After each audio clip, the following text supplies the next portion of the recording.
என்ன பண்றீங்க? போட்டு தேய்ச்சிட்டே இருக்கீங்க. இல்ல இதோ கையில போட்டு தேய்ச்சி. ஐயா முதுகுல வந்து வேர்த்துச்சு, அதனால தேய்ச்சேன். ஏன் என்ன பண்ணணும்?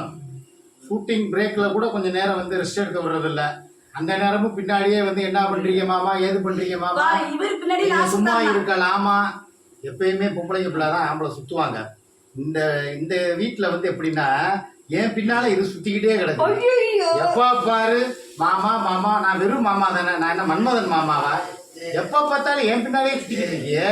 உனக்கு இங்க இருக்கிறதுல வேற யாருமே ஆம்பளைங்க அழகாவே தெரியலையா? நான் ஒருத்தன் தான் அழகா, ஸ்மார்ட்டா அழகா இருக்கீங்க. இதுல தொப்பை ஒரு பக்கம், கால் ஒரு பக்கம், சூத்து ஒரு பக்கம், குண்டி ஒரு பக்கம், கை ஒரு பக்கம் போகுது மாமா. நீங்க தான் ஸ்மார்ட்டா அழகா இருக்கீங்க. அந்த கண்ணாடி இன்னைக்கு போட்டிருக்க ட்ரெஸ் அப்படி ரஜினி சார் மாதிரியே இருக்கீங்க. நான் போட்டிருக்க அந்த கலர்ஃபுல் காம்பினேஷன், அந்த கூலிங் கிளாஸ், அந்த கையில செல்போனு, இந்த கையில வந்து இந்த இந்த இது என்ன பேர் இருக்கு சொல்றது, பிரேஸ்லெட்டா? நீ தான் எனக்கு பிரேஸ்லெட் தங்கத்துல வாங்கி தரணும்.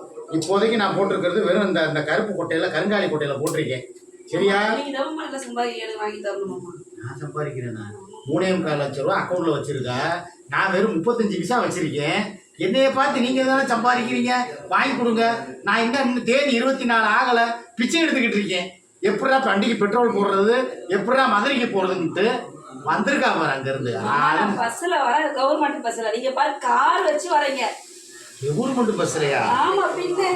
அப்ப அந்த கார் உன் கார் இல்லையா? Honda city car. என் கார் இல்ல மாமா. அது அடி பாவி. நீ சூர்யாக்கா ஒரு கார் வந்து எனக்கு ஒரு கார் வாங்கி தரலாம்ல? சூர்யாக்காக்கு வாங்கி கொடுப்பேன், அவன் என் கூட காலம் பூரா இருக்கிறான், அதனால வாங்கி கொடுப்பேன். நான் கூட காலம் பூரா தான் இருக்கிறேன்னு சொல்றேன். அதையே நீங்க புரிஞ்சிக்க மாட்டீங்க. நான் மட்டும் போறேன்னு சொல்றேன். நீ வரியா? ஆமா நானும் வரேன். எத்தனை பேருக்குடா நான் வாழ்க்கை கொடுக்குறது? வேணடா செல்லம், உனக்குன்னு ஒரு வாழ்க்கை பாதை அமைச்சுக்கிட்டு போடா. என் வாழ்க்கையில கிராஸ் ஆகாதடா. அப்புறம் உங்க அக்கா காரி வந்துருவாடா விளக்க மாத்தோட. அக்கா தானே பாத்துக்கலாம், நம்ம அக்கா தானே. அவ்வளவு அசால்ட்டா சொல்லிட்டு இருக்கா, இவன் என்னங்க பண்றது? அடாடாடாடா, அக்கா கிட்ட பேசிக்கி சிவனை கவுத்துருவோம். நீ சைக்கிள் கேப்ல மாமாவுக்கு வந்து சிக்னல் கொடுத்துக்கிட்டே இருக்க. அப்ப இருந்து நானும் உன்னை நோட் பண்றேன். அக்கா முன்னால பேசும்போது அண்ணா அண்ணா அண்ணாங்கிற, அக்கா போனதுக்கு அப்புறம் மாமா மாமா மாமா மாமாங்கிற. எதுல போய் முடிய போதோ தெரியல. அவளும் என்னை 3 நாளா வந்து தனியா விட்டுருக்கா. என்னை நம்பி என்னைய ஒரு ஸ்ரீராமரா நினைச்சு அவளும் தனியா விட்டுட்டா. ஆனா இங்க பார்த்தா இந்த மாதிரி வேலை நடந்துகிட்டு இருக்கு. என்ன நம்பி? நான் எதுவும் உங்களை பண்ண மாட்டேன்னு உங்களை நம்பி இல்ல, என் மேல எங்க அக்கா நம்பிக்கை வச்சு தங்கச்சி மேல. இருந்தாலும் சொல்றேன், நான் சூர்யாவுக்கு துரோகம் பண்ண மாட்டேன். சுமிக்கு துரோகம் பண்ணாலும் பண்ணுவேன், சூர்யாவுக்கு துரோகம் பண்ண மாட்டேன். உனக்கு வந்து என் இதயத்துல இடம் இல்ல. You are rejected. Okay, you go. என்னவா அவர் கேமரா பிடிக்கிற ஒருத்துக்கு பிக்கப் பண்ணிக்க போ. எனக்கு வேணாம், அதெல்லாம் நீங்க தான் வேணும். ஆஹா முடியாதப்பா, என்னை ஆள விடுறா சாமி. அண்டங்காக்கா கொண்டக்காரிங்கிற மாதிரி இருக்கு. என்ன மாமா என்ன கிண்டல் பண்றீங்க? பைக்லயா? பைக்ல. என்ன பைக்ல? பைக்ல.